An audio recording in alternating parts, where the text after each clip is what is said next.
Alam ko na yun. Dinugtungan mo pa. Dapat guwapo lang. Kabayo. Amen. Hallelujah. Thank God. Salamat sa Panginoon. Glory to God. Amen. Masaya ba lahat? Okay. Yung hindi masaya, lumpitin na lumabas ha. Hallelujah, hallelujah. Salamat sa Panginoon. Alam niyo, ako na-encourage sa isang pastor ko sa Jensen, ano? Then lalong tumibay ang aking paglilinggo sa Diyos. Bakit ka mo? Nung kaming nagkaroon kami ng 7 last word, ano? Last, ito lang. Tapos yung kanyang anak ay nasa ospital. No? Nasa ospital. Nakaubos na yun ng kwan tagal na sa ospital, tapos bumalik uli na ng ospital. Nakaubos na siya 1 milyon para sa paggamot, para maisalba lang yung anak niya. Anong nangyari? Meron kaming schedule 7 last words sa magsasalita. Tapos, nung siya yung magsasalita ay nung umaga, alas 8, mag-uumpisa kami. Tumawag yung nasa ospital na patay na anak niya. Patay na anak niya, umalis punta siya sa bahay, nagpuri sa Diyos, sabi niya, Lord, salamat sa iyo. Tapos bumalik sa simbahan, tinapos ang 7 last word. Isipin mo ha, kung ikaw ang tatay, pupunta ka na ng ospital, ayusin mo na yung anak mo. Pero nakita na yung commitment is very important. Amen. Amen. Kaya nga sabi ko, sa tuwing ako magsasalita, ito ay patato ko dahil nakita kong commitment. Lalo ako na-encourage sa paglilingkod sa Diyos. Malaki ang babayaran niya, 180,000. Ang pera niya, 200 pesos. Pero inuna niya ang Panginoon. Tama yung sinabi ni Brad. Tinuna niya ang Panginoon. Nung inuna niya ang Panginoon, nakatapos siya, nag-preach siya, umiiyak na siya, preach. Kasi meron siyang nakalaan para sa kanya na kanyang magsalita siya tungkol sa 7 last word. Tapos ang nangyari, ganito. Nung nakapagsalita siya, natapos na. Tapos saka siya umalis, sinasikaso na. Ang pera niya ay 200 pesos. Ano nangyari? May lumapit sa kanya. Ang sabi sa kanya, maupo ka na lang. Lahat ng iyong gastos, wala kang babayaran kahit piso. Di ba ha? Nakita kasi ng Diyos yung commitment. Yan kasi ang tinitingnan ng Diyos sa atin. Sabi niya, obedience is better than sacrifice. Mahalaga ang pagsunod kaysa hain. Kahit anong hain mo dyan, pero hindi ka marunong sumunod. Amen. Bago nga po dumako tayo dun po sa ating mensahe, tayo muna po manalangin. Thank God once again the privilege to preach your word, Lord. I acknowledge your presence once again. I respect your name in the name of Jesus. We glorify your name. Ang aking karunungan, kaalaman, ay galing lang sa iyo, even my resources. Wala akong pwede ipagmalaki sa iyo, Panginoon. Lahat ay sa iyo lamang. Kaya sa oras na ito, Panginoon, hinihiling ko ang inyong pagsama sa akin, Panginoon. Tago mo ang iling ko sa iyong likuran, ikaw makita ang iyong kapangyarihan. Habang ko nagsasalita, Panginoon, dakilang Diyos in the atmosphere, padigad nangyayari ang maraming bagay, Panginoon. Salamat po, dakilang Diyos sa oras na ito. Sa pangalan ng Panginoon Jesus. Amen. Amen. Kaya, yun po yung nangyari. Nabayaran. Tapos, kinabukasan, yung mga pera kasi nila, 200 lang. Siyempre, magdadaw sila sa tinatawag na funeral. May dumating sana ng 10,000, may dumating 20,000. Inayos na ng Diyos. Hanggang natapos, ako ang nagkumital, hanggang natapos. Sabi niya, ang sabi ng iba, ilibing daw ng linggo. Sabi, hindi. Ilibing ng Sabado at sa linggo, sisimba kami. Buong pamilya. Hindi nila pinagpapalit ang mga bagay-bagay sa paglilingkod nila sa Diyos. Nakita ko ang commitment. Nakita ko. Ako mismo. Kaya nung ako, ang sa akin, ay, kasi encourage na lang sa akin, kasi 7 na sila magsalita, dadamay pa ako. Pawalo na ako kasi lahat ng kanilang sermon, ipinaliwanag ko lahat. Pinaliwanag ko lahat ng kanilang sermon. Na ngayon, natapos na. Hanggang sa natapos, okay na. Alam nyo, pag Sunday, alam mo, binigyan pa ako ng 1,000. Isa sa iyo itong pera. Pag alis mo, pamirinda mo. O, diba? Kaya, pag inuna natin, sa kaya alam mo, naalala ko yung crusade natin dito sa Happy Land. Chef for 7 days. Nahihilo ako, sumusuka ako. Alam mo yan, di ba? Sumusuka ako. Pagdating ko, sumusuka ako. Pero tuloy pa rin ang kusada ko. Mag-preach ako. Pagtayo ko, wala man ako sakit. Pagbalik ko sa bahay, may sakit ako. May wala man ako sakit. Grabe. Ang tinignan pala ng Diyos yung commitment natin. Nagpatuloy ako sa Panginoon hanggang ibinilas ako ng Panginoon. At never ako magreklamo pagdating sa gawain ng Diyos. Sabi ng iba, sa Bisaya, kapoy-kaayo. No, walang kapoy-kapoy. Pagdating sa gawain ng Diyos, amen, walang pwedeng katuwiran. I-bless ka ng Panginoon. Every Sunday, maging tapat ka. Every Merkules, maging tapat sa prayer meeting. Kanya, aga-aga, gising namin kasi may nag-away dito. Tapos nagising kami ng maaga, punta na kami sa devotion. Amen. Walang problema kahit puyat. Alaw na nga ako dumating Grabe, ano? Pero sagad naman ako sa kain. Dami kong kain. Purihin ang Panginoon. Salamat sa Diyos. Kaya, ang paglilingkod sa Panginoon, napakahalaga maintindihan natin.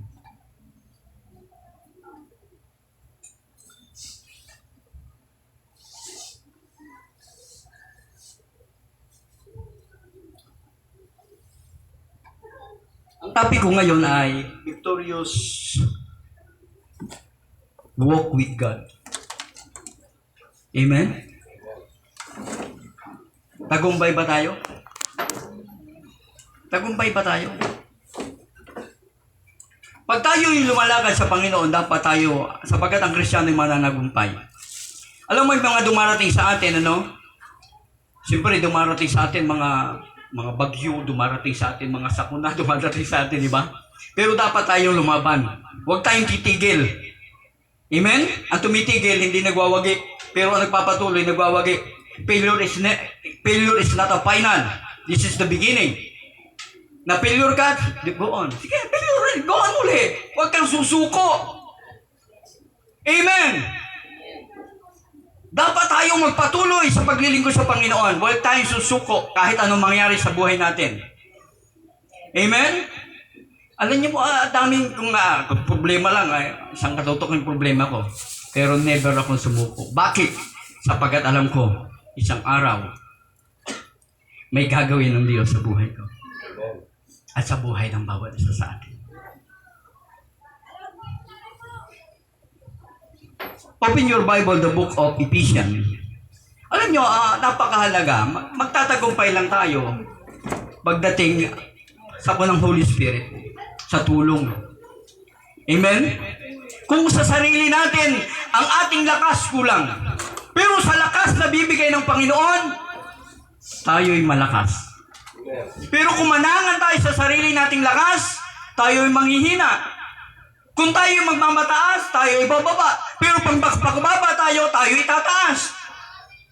Pero kung tayo'y nagpangataas, tayo ay babaksak. Natural yun. Pero kung tayo magpakumbaba, tayo itataas. Amen? Kaya napakahalaga na maintindihan po natin ang nating paglilingkod sa Diyos. Ephesians chapter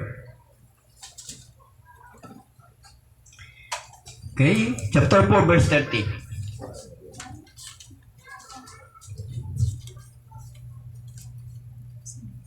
At huwag ninyong bigyan. Itong translation ko, ito ay kasi yung pinamigay ni Pao. Hindi pa kayo sa akin itong Bible ito eh.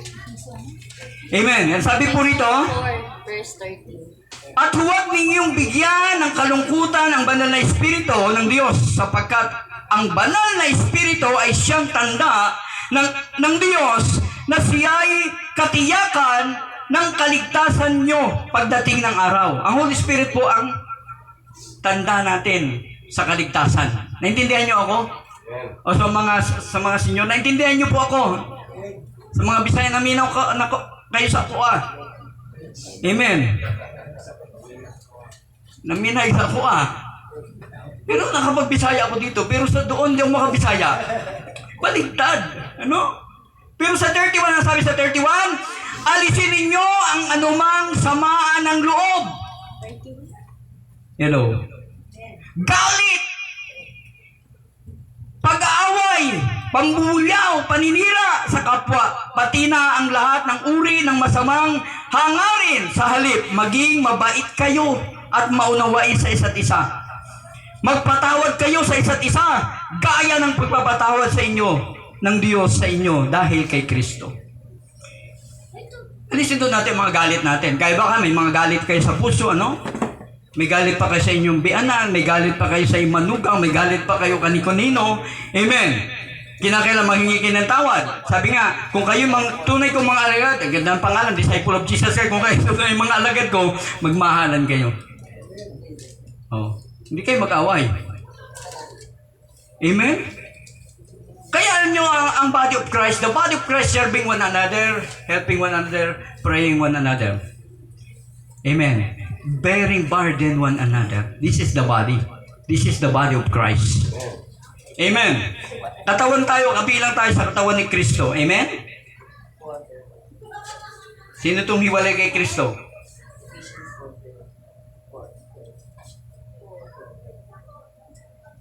Ang sabi na, to do with live for God. Ang sabi ng Mark chapter 12 verse 30, love God and love your neighbor as yourself. Ito yung great commandment ni Lord. Ibigin ang Panginoong Diyos ng buong puso, buong kaluluwa, buong pag-iisip at buong lakas. Amen. Kasi karamihan natin ngayon, ang inuuna natin, ang sarili natin. Di ba? Puro sarili. Puro sarili. Pagandahin yung sarili. Okay naman, hindi mo masamang paganda sarili. Pero kailangan unahin natin ang Panginoon sa ating buhay. Kaya, ibigin ang Panginoong Diyos ng buong puso, buong kaluluwa, at buong pag-iisip, at buong lakas. Amen. Ano ba yung mga goal natin sa buhay natin? Spiritually and sa ating physical, ano? O secular? Ano mga goal natin sa buhay natin? Spiritually? Di ba gusto natin punta ng langit? Sinong gusto rito punta ng langit? Taas ang kamay. Ako gusto ko Bakit? Ang hirap dito. Mainit. Di ba? Ngayon, bakit na inuuna ng tao ang kanyang hanap buhay? Puro hanap buhay, puro hanap buhay, puro hanap buhay. Walang panahon sa Diyos!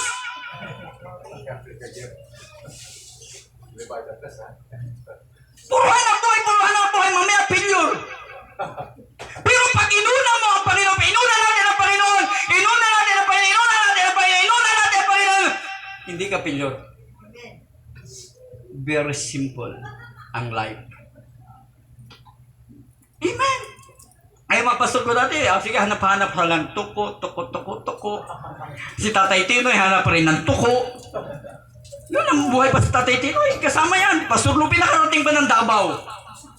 Sabi ko, hanap kayo ng tuko. Tingnan nyo sa paligid kung anong meron.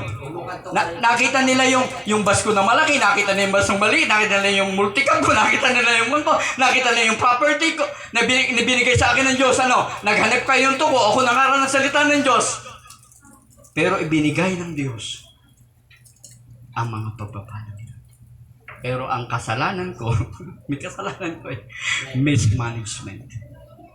Kaya nga sabi ng Panginoon, doon sa Genesis, amen, sa Genesis chapter 1, na biniligay na ng Diyos ang lahat ng Diyos. Sabi niya, pamahalaan nyo. Kung may 100 pesos ka, pamahalaan mo. Kung mayroon 200 ka, pamahalaan mo.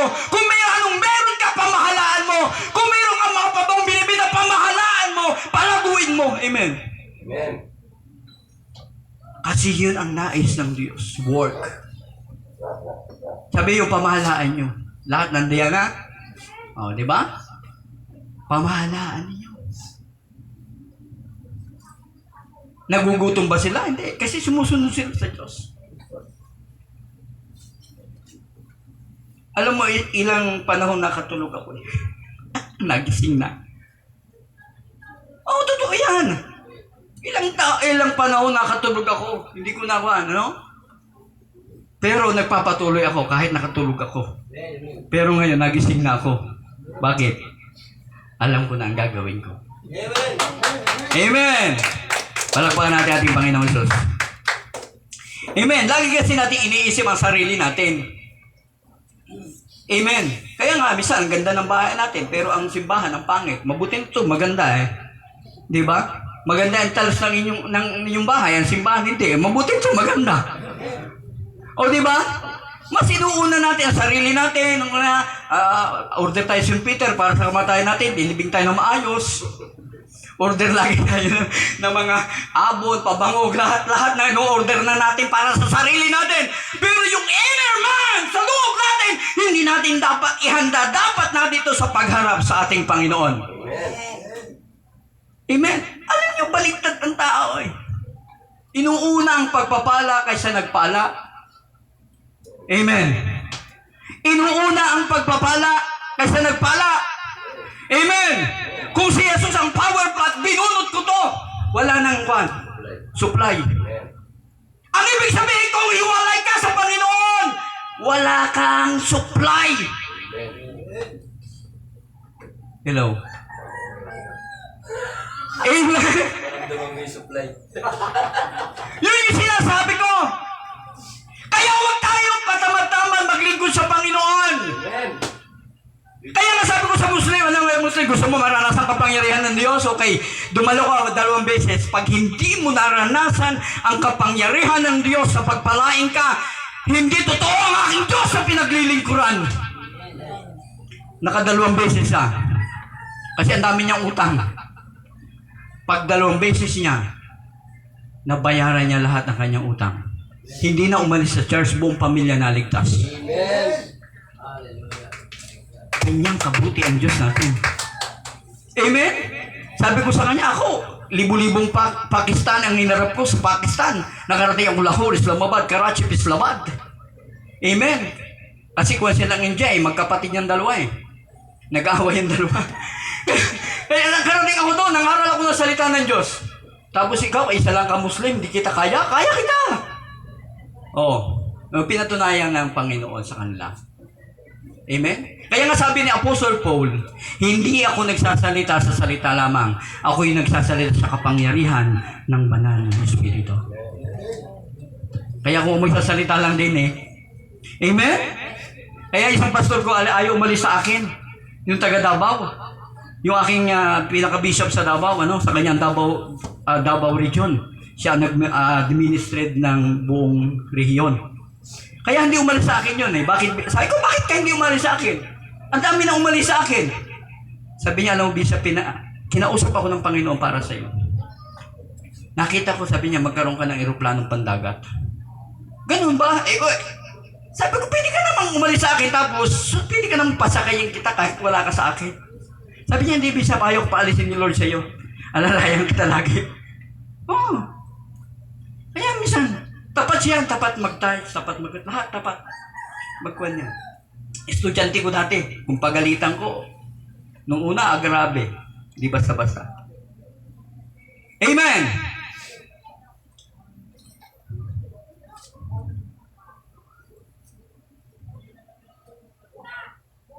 Dapat maging buhay natin, ano?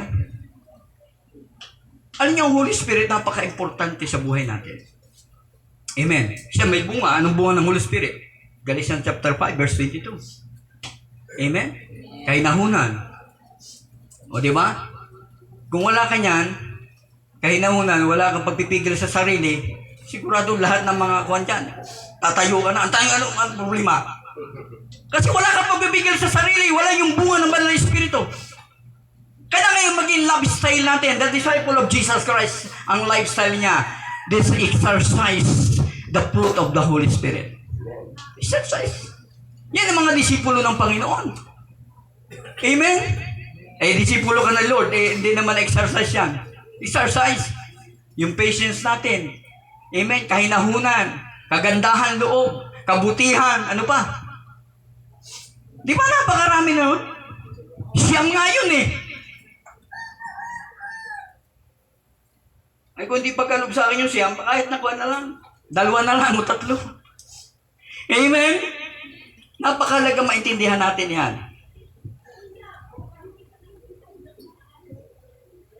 Dapat yan ay maging buhay natin, yung fruit ng banal na Espiritu.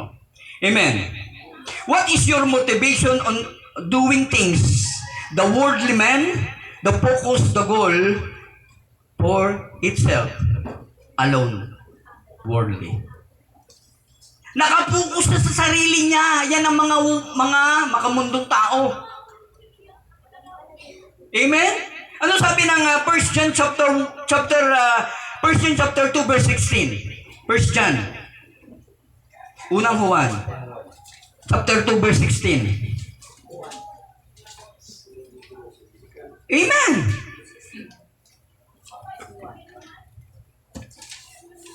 Huwag nating ibigin ang sanlibutan. Yun ang mga worldly. At ang mga bagay sa sanlibutan. Hindi mo sinabi hindi tayo magkaroon ng mga bagay sa sanlibutan. Huwag nating lamang ibigin. Katulad sabi niya, silver and gold is mine, sabi ni Lord. Amen. Ang ginto sa kanya. Ngayon, pinagagawa ng tao. Binibili ng tao, binagawa. Sabi niya, aking gold to. Hindi. Kay Lord yan, pinairam lang sa atin to manage. Amen? Kayo mo starting the business of gold. Sabi ko, Lord, sa'yo to. Sa'yo to, puro sa'yo. Kukunin ko lang sa kanila, Panginoon, para din sa'yo to. Sa'yo to, kukunin ko lang doon sa kanila. Ito ay para sa'yo. Amen. Huwag nating aangkinin. Ay sa kanya. Ang silver kanya, ang gold kanya. Tapos pagdating sa'yo, sasabihin mo, aking gold to. Ay, kay Lord nga eh. Pinagkatiwala lang sa atin. Hallelujah! Glory to God. Ngayon, ang gagawin natin, pag pinagkatiwalaan tayo ni Lord, ang hirap naman may password ng cellphone. Tanggalin ko na dapat. Ako. Okay. Okay, the right motives. Matthew 6:24. We cannot serve both God and money. That's one to undivided loyalty. Undivided loyalty. Hindi tayo pwedeng maglingkod sa dalawa. Amen. Kaya, mahalin natin si Lord. Kaya nga sabi ko, yung money, di ba, pagpapala ni Lord. Ngayon, ang gagawin natin, yung source no, ng ating mahalin. Kasi hindi mauubos yun. Pero pag ang ating minahal yung, gusto lang makita tayo ng pera, nakalimutan natin manalangin, nakalimutan magbasa ng Biblia, nakalimutan natin ang Bible study, nakalimutan ang Sunday service, puro pangitan ng pera, puro pangitan ng pera! Hindi ako galit, nagpaliwanag lang ko. Tawa siya. Hindi ako galit! Nagpaliwanag lang ako, puro pangitan ng pangira hanggang tumanda. Maraming pera, nagka-cancer, hindi madugtungan ang kanyang buhay ng pera. Amen. Pero pag uunahin mo ang Panginoon, malusog ang katawan mo na hanggang kumikita ka ng pera. Katulad ko, wala akong maintenance. Hanggang ngayon, malusong katawan ko sapagkat hindi ko kinakalimutan magbasa ng banal na kasulatan. Hindi ko kinakalimutan manalangin. Hindi ko kinakalimutan magpuri sa Diyos kahit ako mag-isa. Kaya ko mag-praise and worship. Huwag niyong kalimutan yan. Every morning, umaga, tanghali, hapon, magpuri ka sa Diyos, manalangin ka sa Diyos. Hallelujah! Kaya minsan, parang nagsasawa na sa ibang membro ko eh. Ano puro ka lagi prayer? Alis mo prayer, pagpadating mo prayer, pag-alis mo prayer, walang prayer. Nandito ka naman, kinabukasan, nandito prayer na naman. Ayaw ko nga tumigil sa pananalangin. Dahil si Job na hindi tumigil sa pananalangin. Ang kayamanan na kay Job ay ibinalik ng Diyos kasi si Job hindi tumigil na nalangin. Nabasa niyo yun? Nagpapasa ba kayo ng aklat ni Job? Anong ginawa ni Job? Nagreklamo? Nanalangin. Pinalangin mga kaibigan, yung mga maritis na kaibigan niya, pinanalangin lahat yon. Yung mga kaaway, nagngungutsa sa kanya, pinanalangin niya lahat yon. Pero pinasagana siya ni Job ng Panginoon. Ibinalik ang kayamanan. Niresearch ko ang kayamanan sa panahon natin. 30 and 40 million dollar ang kayamanan ni Job sa panahon natin. Di ba? Hello? Narating tayo dyan. Pera yun eh. Kasi may mga sakit kasi tayo. May sakit tayo, walang pera. Sakit kasi yan! Di ba sakit na walang pera? Aburido ka, hindi ka naman high blood, high blood din ka. Bakit wala kang pera eh? May pambayad ng kuryente, may bayad ng ganito, ganyan, high blood din ka. Easy lang. Kung mayroong kang bunga ng banal na espiritu, easy lang. Kayang bayaran ng Lord. Amen. Hallelujah. Kasi siya na kaya mag-preach. Gusto mo, pawisan ako ng gusto ba? Para matanggal lahat ang kinain ko na masarap. Okay lang. Pawisan. Hallelujah. Oh, glory to Jesus. Hallelujah. Kaya huwag tayo maglingkod sa dalawa. Isa lang paglingkuran natin ang Panginoon. Yung source ng blessing. Puro ka pangitan ng Panginoon. Tumigil ka, mag-share ka muna din. Puro ka laging biyahe ng biyahe. Hindi mo masama mabiyahe ako, nagbabiyahe ako eh. Oh, pero nagsishare ako. Amen. Sabi ko sa membro ko yun. Ikaw, panay ang pakita mo ng pera ngayon, linggo, huwag kang sumimba ka kahit sa katugi ko. Ano problema yan? At sumimba ka. Lagi kang pangitan ng pera, kaya puro ka problema. Pag-pray mo ako. Iyakin ka pala eh. Pero dapat tayo, bigyan natin panahon ang Diyos. Amen, brad? Bigyan natin panahon. Every Sunday, dapat masipag sa Panginoon. Amen. Pag Sunday, sabi niya, akin ang linggo. Iyo pa rin. Sobra ka naman. Kaya nga nagagalit si Lord sa atin eh. Okay.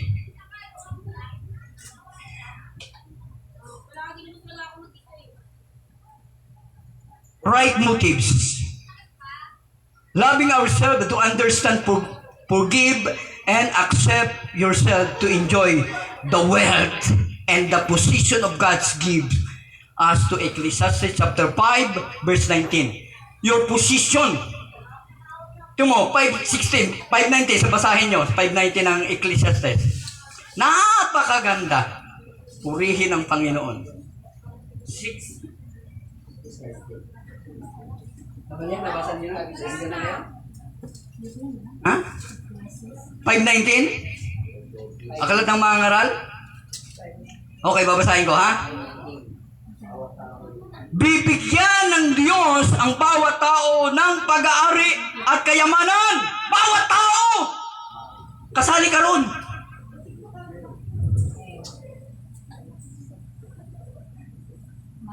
Mga pag-aari at kayamanan. Hinahayaan niyang pakinabangan ang mga ito para matanggap niya ang para sa kanya na mapagkasya sa mga pinaghihirapan niya. Ito ang regalo ng Diyos sa kanya. Itong regalo. Kayamanan. Di ba? Di masama. Huwag mo lang mahalin.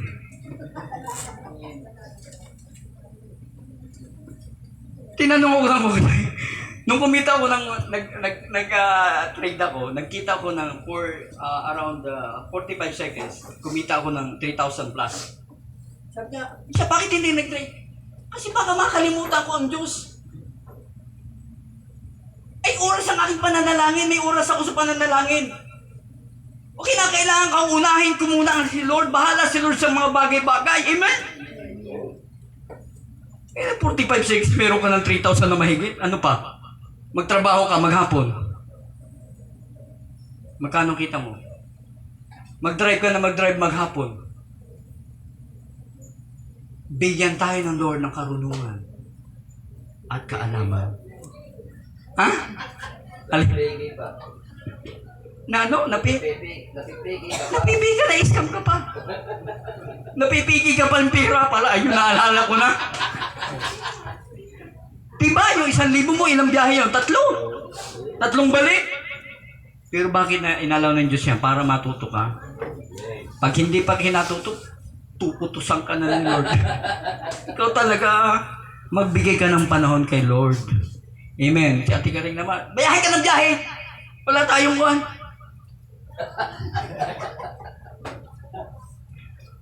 Source. Ang source ang unahin natin. Sapagkat nasan niya. Di ba? Pag wala ng source, at tanggalin yung lahat ng electric fan, di ba? Init. O tinanggal mo yan.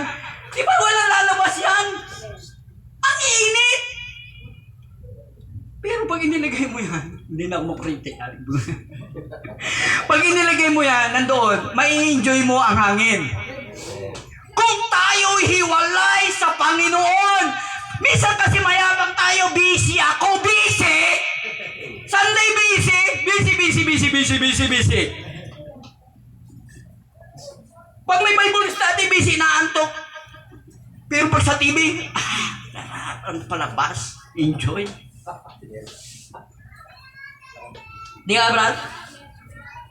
Oh, magsipag ka lang. Grabe ang blessing ni Lord sa buwan.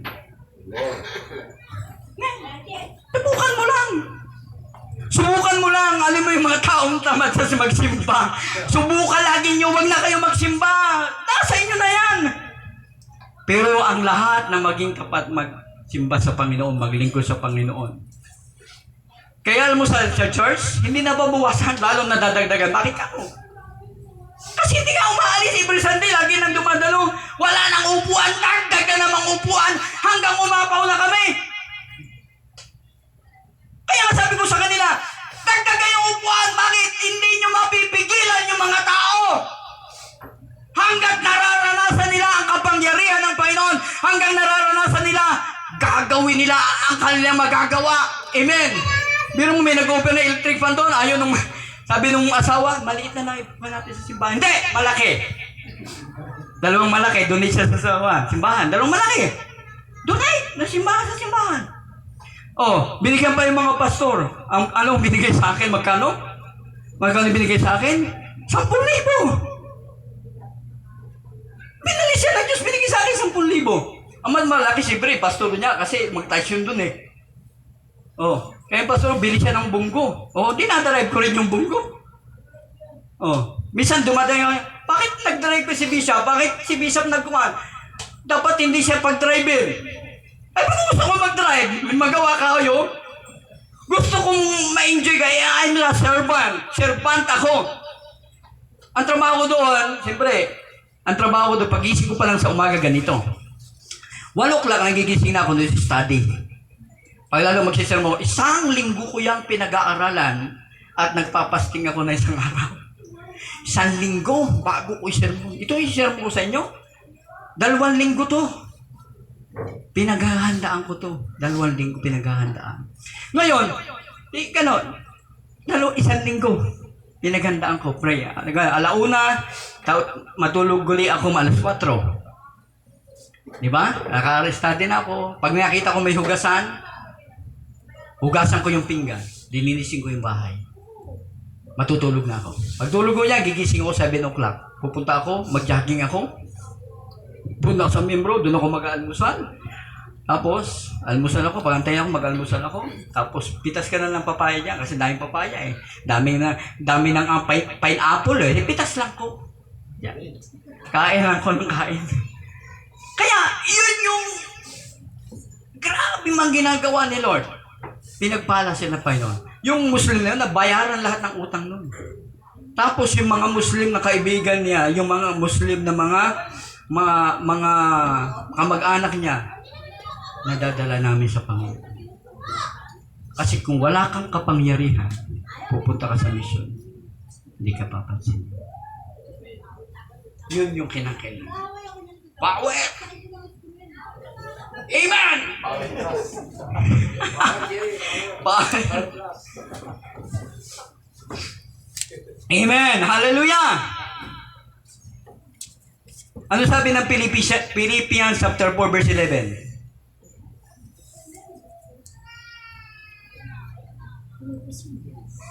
Ano Philippians? Pilipos 4:11. Pakibasa nga kung nakita niyo na. Pilipos 4:11.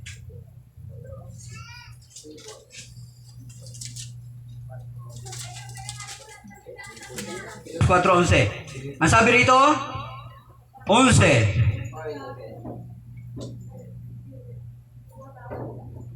Ito. Hindi ko sinasabi na ito ay dahil hinihingi ako ng tulong sa inyo. Sapagkat kung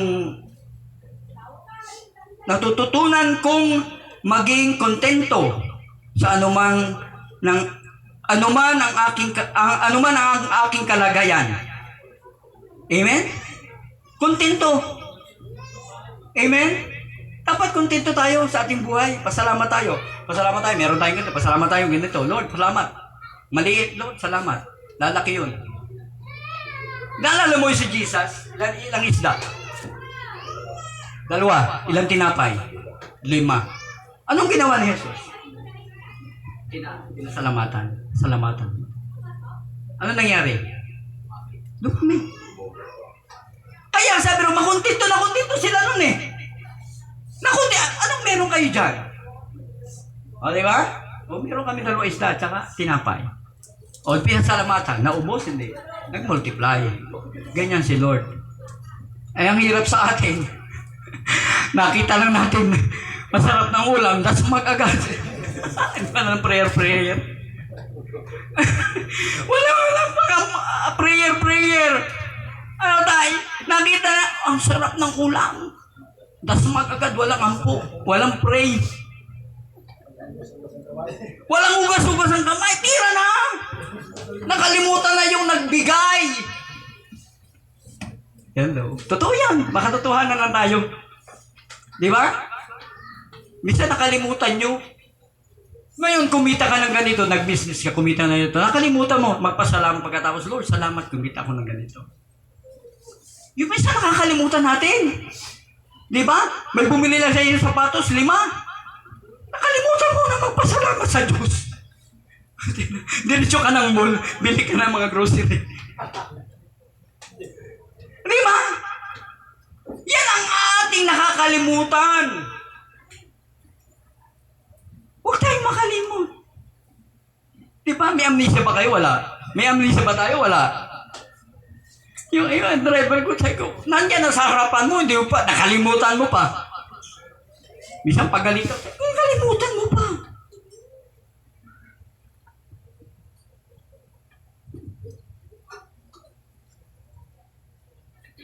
Walang imposible sa Panginoon ng lahat ng bagay. Makuha natin kontento sa ating